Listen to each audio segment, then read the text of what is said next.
नमस्कार प्यारे भाई और बहनों और बच्चों। यह वीडियो हम लोग रामायण की सबरी के बारे में आपने सुना होगा।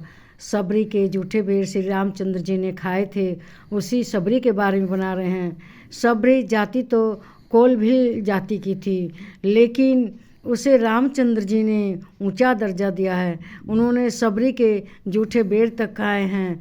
तो हम लोगों में कहा जाता है कि बहुत छुआछूत है, जाति भेदभाव है, लेकिन जिन रामचंद्र जी को हम पूजते हैं उन्होंने ही सबरी के बेर खाए हैं, तो हम लोगों के अंदर कैसे जाति भेद हो सकता है, यह इस वीडियो के द्वारा आपको पता चलेगा। सबरी के बारे में कहा जाता है कि उसकी शादी बहुत छोटी आयु में ही की जा रही थी, लेकिन उसको इस बात की जरा भी पसंद नहीं था, इस बात को ज़रा भी पसंद नहीं करती थी कि उसकी शादी में जीव हत्या की जाए। तो सबरी के शादी में बहुत सारे जानवर इकट्ठे उसके माता पिता ने किए थे कि वे सब उसमें शादी के भोज में काम आएंगे। तो उसने क्या किया, रात को उठकर सब उन जानवरों को खोल दिया और सबको मुक्त कर दिया। इससे उसके जाति के लोग बहुत क्रोधित हुए, उसके माता पिता भी बहुत क्रोधित हुए। तब वह उसको घर से बाहर निकाल दिए। वह साधु संतों के साथ रहने लगी और वह उन लोगों की सेवा किया करती थी। इसी क्रम में कुछ साधु लोग उसको छोटी जाति का कहकर उसका हाथ का नहीं खाते थे, उसका स्पर्श किया हो कुछ नहीं। लेकिन उन साधु को भी इस बात का इतना दोष लगा कि जिस जंगल में जाते थे वहाँ के फल सब सूख जाते थे, वहाँ का पानी सूख जाया करता था, कुओं का, तालाब का। इतना उस सबरी के उसका प्रभाव था कि साधु संत भी उनसे अछूत नहीं रहते थे और बहुत कष्ट भोगते थे। जो उनसे किसी भी तरह का भेदभाव करता था वह दिन रात अपने गुरु की सेवा किया करती थी। वह कहने लगी कि जब आप चले जाएंगे तो मेरा क्या होगा। तो उनके गुरुजी ने कहा कि देखो, तुम्हें श्री रामचंद्र जी आकर यहीं पर दर्शन देंगे, तुम यहाँ पर उनका दर्शन करना और तुम इस तरह से उनसे भक्ति पाकर मुक्ति को प्राप्त होगी। तो वह रोज़ श्री रामचंद्र जी के आने का इंतज़ार क्या करती थी।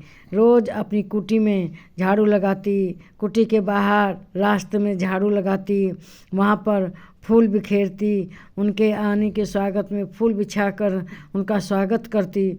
लेकिन रामचंद्र जी नहीं आते, लेकिन वह रोज़ तैयारी करती कि रामचंद्र जी आएंगे। और इस तरह करते करते उनके सबरी की तपस्या फल लाई और रामचंद्र जी आए लक्ष्मण जी के साथ। जब वे सीता को ढूंढ रहे थे उस क्रम में वे सबरी के आश्रम में आए थे। तो सबरी ने उनका बहुत स्वागत सत्कार किया। उसे इतनी खुशी हो गई कि वह झूठा सच्चा भी भूल गई और रामचंद्र जी के लिए वह फल रखा करती थी। तो वह सोच रही थी कि कहीं श्री रामचंद्र जी को कोई खराब फल ना मिल जाए, खट्टा फल ना मिल जाए। वह मीठे मीठे फल देने के क्रम में वह मुंह में लगाकर चख के उनको दे रही थी। रामचंद्र जी उसकी भक्ति को देख रहे थे कि वह भक्ति में भूल गई है कि क्या कर रही हूँ, और वह उनके दिए हुए जूठे बेर को प्रेम से खाते रहे। जबकि लक्ष्मण जी उनके बेर दिए हुए पीछे फेंकते चले गए और रामचंद्र जी उनके बेरों की खूब प्रशंसा करते कि तुम्हारे बेर बहुत स्वादिष्ट हैं, मीठे हैं। तो सबरी ने कहा, ये सब आपका अपने भक्त के प्रति प्रेम के कारण हैं। बेर कैसे भी हैं आपको अच्छे लगेंगे, क्योंकि आप अपने भक्त से प्यार करते हैं, प्रेम करते हैं। और सबरी भी भूल गई कि मैं उनको जूठे बेर खिला रही हूँ न, वह भी खा रही थी, वह प्रेम से खिला रही थी। रामचंद्र जी बेर को प्रेम से खा रहे थे। यही कहलाती है सच्ची भक्ति। और उन्होंने सबरी को भक्ति का उपदेश दिया। लेकिन श्री रामचंद्र जी ने दिखाया है कि जात पात हम लोगों के ग्रंथ में, हम लोगों के धर्म में नहीं मानी गई। क्यों? वाल्मीकि को जानते हैं, बड़ा वाल्मीकि ने रामायण लिखी। वे किस जाति के थे? वो कोई बड़े जाति के नहीं थे, लेकिन उनके रामायण को स्वीकार किया गया और वो पूजनीय हुए।